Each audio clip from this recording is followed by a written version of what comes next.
kuki bakwicaraho bakakuvuga ukababara kandi nawe ubwawe ufite abuvuga. Uburyo rero bigomba gukemukamo ni nko guharira imyenda yacu abayidufitiye. Uri kumva ugaharira umuntu nk'ubu mfite abantu bagiye bankorera utuntu tubishaho, umuntu akanyiba kandi yamara no kunyiba nkagira ibimenyetso bigomba gutuma agomba kumpa ibyanjye. Oya, umuntu ashobora kukwiba mu buryo bwinshi mu bintu bitandukanye. Hari umuntu ukoresha ubugegezi n'ubugetura, hari n'umuntu ukoresha ubwonko. Hari umuntu ukwiba akoresheje ubugegezi, hari ukoresha ubugetura, hari n'ukoresha ubwonko bugegera n'ubugegezi n'ubugetura. Bishatse kuvuga ngo tujye dukemura amakimbirane, tujye dukemura ibibazo hatajemo amakimbirane, habaho kwihangana.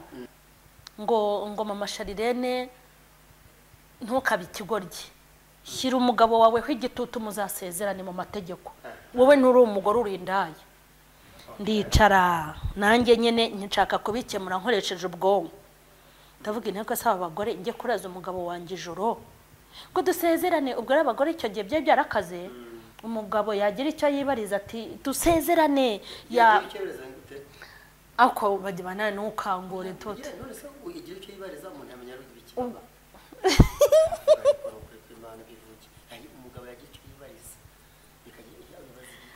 Wewe niba utabyumvise ngenzi neza ko abadukurikiranye babyumvise akandushye.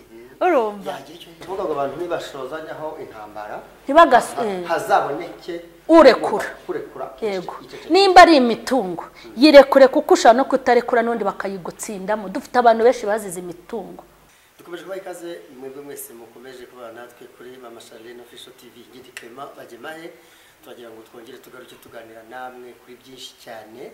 Murabona Mama Sharirene tayari yamaze kugera muri kamera zacu, uko ise bireba. Muraho ni meza. Yego urakomeye. Yego turakomeye. Koti keza cyane kandi ko kafite utudeshi. Yego nakoze bakita icyangwe. Iki ni icyangwe. Kiganiro cyo gukora icyangwe kiraba ako ngiye mora ku cyangwe. Iyo umuntu atwika, iyo umuntu atwika si ngombwa ko atwika. Abatwika nuko badatwika. Yego. Tugiye gutwikesha ikise ijambo ry'Imana. Icyangwe gutwikisha icyangwe. Oya ntabwo ari cyo. Aya rwose.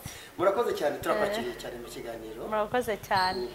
Mwese muri kumwe natwe rero murabizi ko tugenda tugaruka ku biri byinshi cyane. Ariko budushobora Mama Sharirene mu cyerekezo afite, mu ntumbero afite, mu butumwa afite, no mu byatumye ashinga Mama Sharirene Official TV. Ngo gitanga ibitekerezo byatangiye inama ze, harimo ko n'iyi contribution cyangwa umusanzu we mu kubaka imiryango, kubaka abaturage, kubaka societe, kubaka igihugu, byose biri mu nkingi zigize imwe mu nkingi zigize inkingi zituma yaragukanye izi mbaraga no gushinga iyi televiziyo yitwa Mama Sharirene Official TV.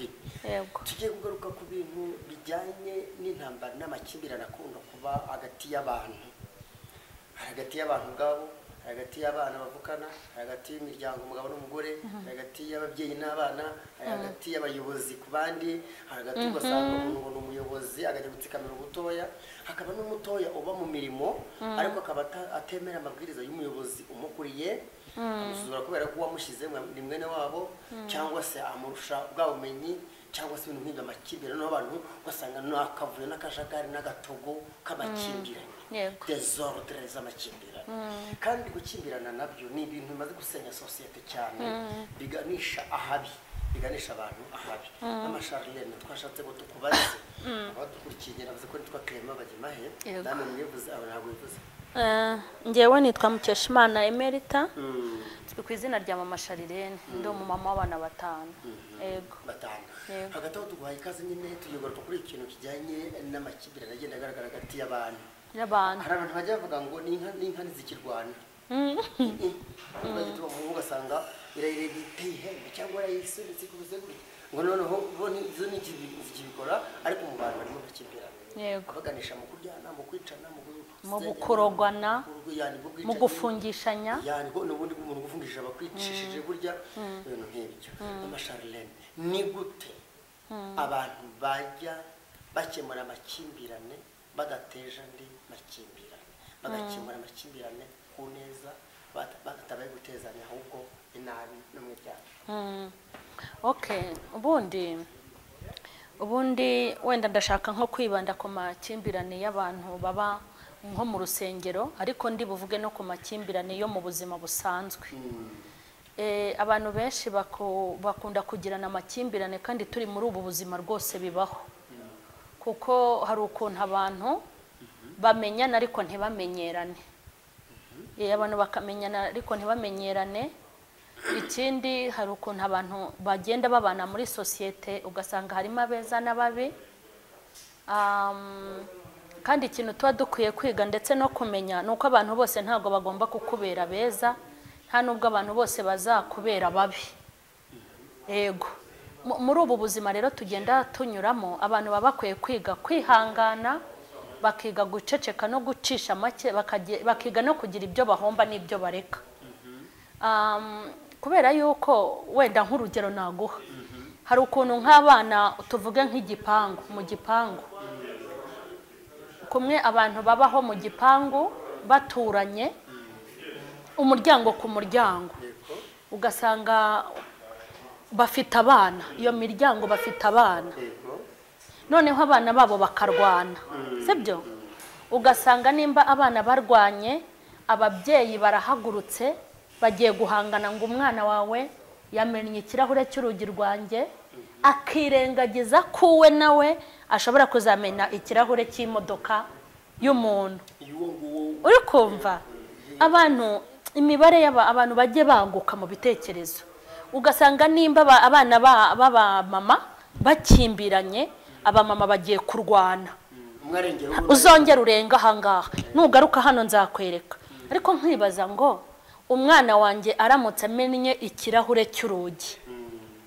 ugahita uza kukindihisha uwawe namena ikirahure cy'imodoka yanjye nkakikurihisha ikirahure cy'idirishya n'ikirahure cy'imodoka igihenze ni ikihe urumva ikibazo gihari ayo makimbiranye bagiranye ako kanya baba bafite guhita babirangiza batanavuganye umwana yaramuka amennye ikirahure cy'idirishya ugahita wibuka ko nawe uri kurera abana ubafite waba utanabafite ukibuka ko uzabyara sefini bigahita birangira ntihabeho gutongana ahubwo ukabukemura ibyateza amakimbirane kandi ukabikemurisha ubwonko yes ubwonko hatabayeho cyane hatabayeho guhangana gutongana umwana wawe ni umwana we ubikoze nawe warabyaye bihite biba sefini nuko kuntu njya mbyumva mu bwonko bwanjye ikindi hari ukuntu abantu babana mu kazi bakagirana ikibazo mu kazi cyangwa wenda urugero umuntu akakuguza amafaranga yakuguza amafaranga cyagiye cyo kwishyura amafaranga ntuyabone ntuhite wibaza ko nawe hari abantu wigeze uguza bakayaguha ntuyabone urumva aho ngaho unategeze ko nawe hari igihe wazayaguza ntuyabone ukamujyana muri polisi cyangwa se ukamujyana mu mudugudu kumurega ariko wowe byakubaho bakujyanayo ukamwikorera ukanarakara ukibagirwa ko nawe hari abo wajyanyeyo tujye dukoresha hari ukuntu nyine amakimbirane nk'uko wabivuze gukemura ukoresheje ubwonko uri kumva gukemura rero ibibazo abantu benshi barakimbirana kuba nagirana nawe ikibazo nta birenze kuko na Bibiliya yaravuze ngo nurakara izuba rikarenga ukirakaye kubera iki yateganyije ko kurakara bibaho mubo mukorana mubo muririmbana mubo mukorana ku diakona mu buyobozi mu rugo umugore n'umugabo abana n'ababyeyi bibaho nta n'ikibazo gihari ariko se nimba bibaye tubikemure gute yambwiye nabi ukibaza ngo mbese wowe mu myaka umaze kwisi nta muntu urabwira nabi abo wabwiye nabi bose se wafashe ibimenyetso ujya kubarega ngo bagututse? Abo wabwiye nabi si benshi? Wowe ko batagufungishije, wowe ko batakureze, ko byarangiye, kuki bakubwira nabi ukarakara kandi nawe hari abo wabwiye nabi? Kuki bakwambura ukarakara kandi nawe ufite abo wambuye? Kuki bakwicaraho bakakuvuga ukababara kandi nawe ubwawe ufite abuvuga? Uburyo rero bigomba gukemukamo ni nko guharira imyenda yacu abayidufitiye. Uri kumva? Ugaharira umuntu. Nk'ubu mfite abantu bagiye bankorera utuntu tubishaho, umuntu akanyiba kandi yamara no kunyiba nkagira ibimenyetso bigomba gutuma agomba kumpa ibyanjye. Oya, umuntu ashobora kukwiba mu buryo bwinshi, mu bintu bitandukanye. Hari umuntu ukoresha ubugegezi n'ubugetura, hari n'umuntu ukoresha ubwonko. Hari umuntu ukwiba akoresheje ubugegezi, hari ukoresha ubugetura, hari n'ukoresha ubwonko n'ubugegera. Bugegera n'ubugegezi n'ubugetura.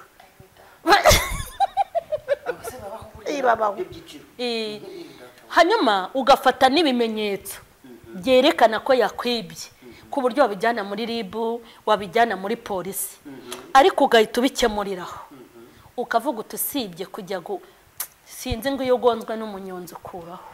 Munyonzi yakugonze uragenda koko umunyonzi aramutse akubita vewiti wajya muri polisi kuburana n'umunyonzi ngo azayakure tikazagwe muri gereza.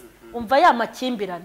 Uramufungishije ngo agwe muri gereza se intumbiye, nibura uzagenda uyitogoso yirye?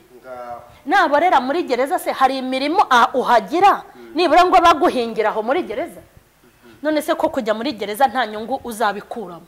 Wamuretse akagenda akanibera mu mahoro, ko nawe ejo hari igihe ushobora kugonga indege. Oya, tujya tuvugisha ukuri.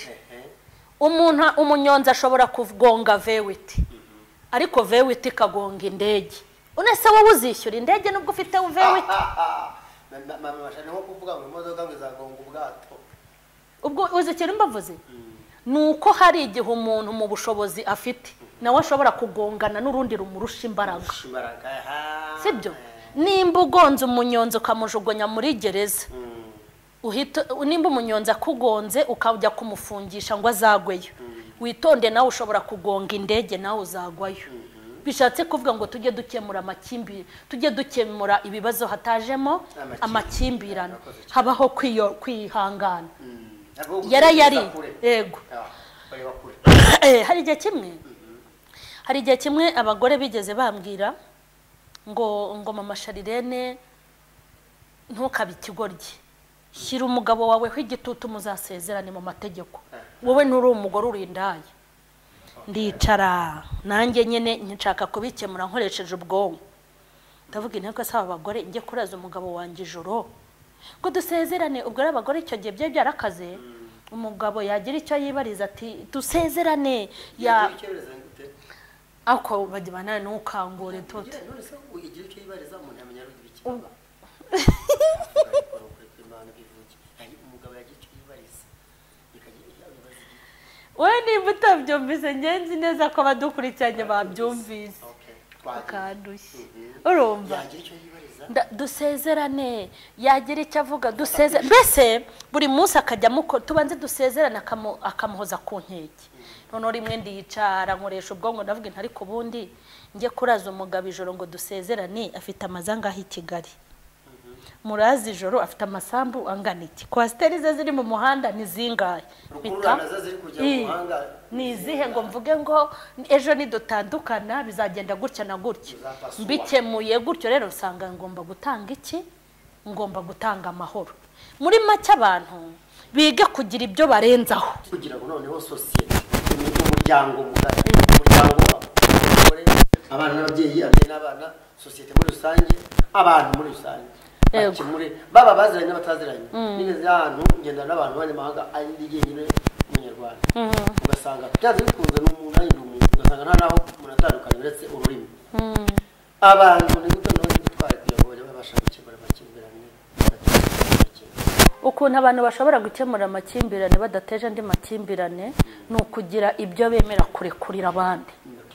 Mwaba mufite ikintu muri kurwanira umwanya, muri kurwanira amafaranga, muri kurwanira iki, muri kurwanira isoko runaka, yego dore turi kurwanira isoko runaka, ninjye ugomba kurijyana, uriya mwanya n'uwanjye, umwe akururira iburyo undi akururira ibumoso, uri kumva, uyu ni umugabo wanjye, uyu ni uwanjye, uyu ni fiyanse, hajye habaho kurekura, ugire ikintu urekura muri bombi bwo kurekura, yego yes, rekure, kuko guhangana nuko haza ingaruka, dukurikije ingaruka ziterwa intambara zihoshwa, reka da, intambara zihoshwa n'izindi ntambara ntabwo ari wowe urushoza. Hari ibintu bikemuka nta ruhare wabigizemo, kuko hari ibintu bijya hanze bigasakuza ubwabyo bikikemura, yego hanyuma ikintu abantu bagomba gukora ukurikije ingaruka, sibyo, ingaruka zituruka mu makimbirane nagiye nzibona. Iyo abantu barimo gukimbirana, iyo byanze kumwe arekurira undi, bose bakagira imitima ikomeye, niho hazavamo gufungishanya, umuntu ukamuhimbira ikirego kugira ngo ube umukize ajye muri gereza, niho havamo kwicana, akavuga ati kariya kazi ninkajyaho kazinjiza miliyoni, reka ndebe umuntu mp'ibihumbi 500 azamunshyirire mu igunira amute muri Nyabarongo, akaba aramurangije, akavuga ati ninkageraho nzayagaruza. Niho hazavamo kujya kurogana, cyangwa bakore ryashyira hamwe Mama Vanessa yavuze ryitwa Tumuhombe, uri kumva, niho hazavamo kunungunika byonyine. Mama Vanessa yego umuvuga butumwa, hari ubuhamyigeze atanga avuga ngo ishyira hamwe ryitwa Tumuhombe. Muri make havamo ingaruka nyinshi, ngewe rero aho kugira ngo mbure ubuzima, aho kugira ngo buruzi ukuntu abantu bahanganye barara nabi, kurya biramunanira, agashyushye agakundaga ntabashe kukanywa, agahorana umutima mubi, muri telefone imipangu mibi, amahoro, kandi burya mu bintu nabonye bihenze kandi utagura n'amahoro byonyine, no kuba uzi ko umutima wawe wera nabyo ni byiza. Ubura hari ibintu tugende tubaho mu buzima, umuntu ukamureka akagufata nk'igicucu, ariko nibura ukarya mugasinzira, akagukorera ibintu kanga kumukurikirana, akaguhemukira ukamwihorera, akaba yanabona kuri igicucu cy'umurokore, niko ajya avuga ngo abarokore bagira ubwenge buke, ariko nyamara bimwe waretse ukunguka amahoro no kurya mugasinzira. Tuvuga ngo abantu nibashozanyaho intambara hazaboneke urekura, yego, nimba ari imitungo yirekure, kuko ushaka no kutarekura n'undi bakayigutsindamo. Dufite abantu benshi bazize imitungo, uri kumva, nimba uwo mugore, nimba uwo mugabo wawe ubona hari abari kumurwanira, wijya guhangana, ejo batazagukubitisha inkuba yo kumanywa.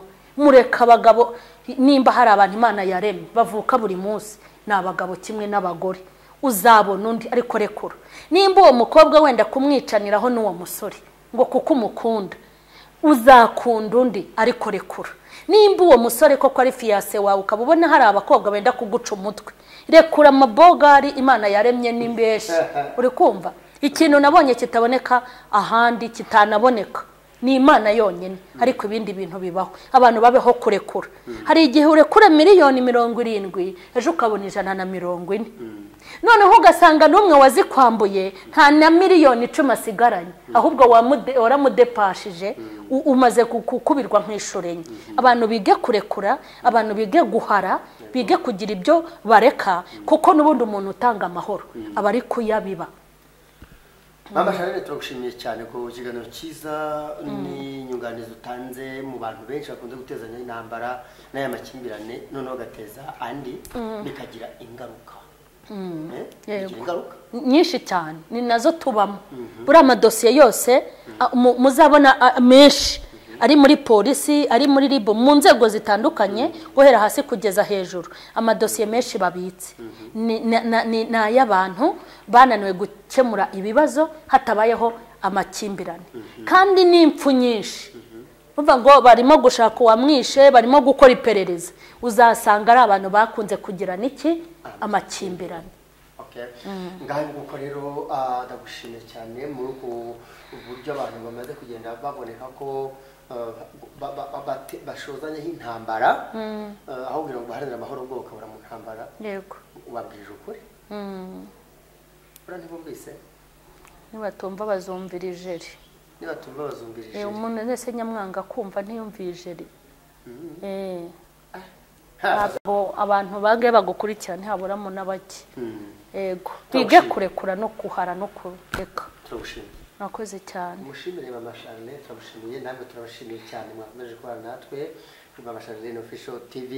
ibibazo mugenda mutezanya kandi mugomba kubikemura bidateje ibindi bibazo. Ushoza amakimbirane ugashaka kuba yakemuza andi makimbirane cyangwa ikibazo cyahaba ugashaka ko gikemurwa habanje gukimbirana ati muhomba byinshi. Icyo gihe rero nizere ko mwumvise impanuro n'impuguro za Mama Charlene. ibihe byiza kuri mwese.